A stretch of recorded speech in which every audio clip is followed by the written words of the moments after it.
সিনেমায় শাকিব খানের ঝলক এখনো দর্শকের মনে সতেজ। সিনেমাটির নেপথ্যের কারিগর পরিচালক মেহেদী হাসান হৃদয় এই জুটি আবার কবে ফিরছে, বিস্তারিত দেখুন ফারজানা ঋতুর ডেস্ক রিপোর্টে। হঠাৎ করে সোশ্যাল মিডিয়ায় ছড়িয়ে পড়ে গুঞ্জন, পরপর 3টি সিনেমার গল্প শুনেও শাকিবের মন জয় করতে পারেননি হৃদয়।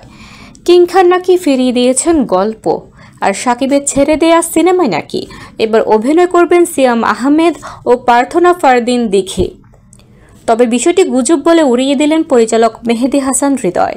তিনি বলেন, শাকিব ভাই আমার গল্প কখনো ফিরিয়ে দেননি, একবারের জন্যও না, তাই অন্য কাউকে নেওয়ার প্রশ্নই আসে না।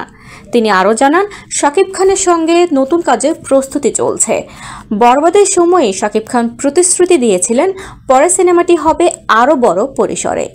3 পার্টের এই বিশাল গল্প প্রস্তুত করতেই সময় লেগেছে 1 বছর।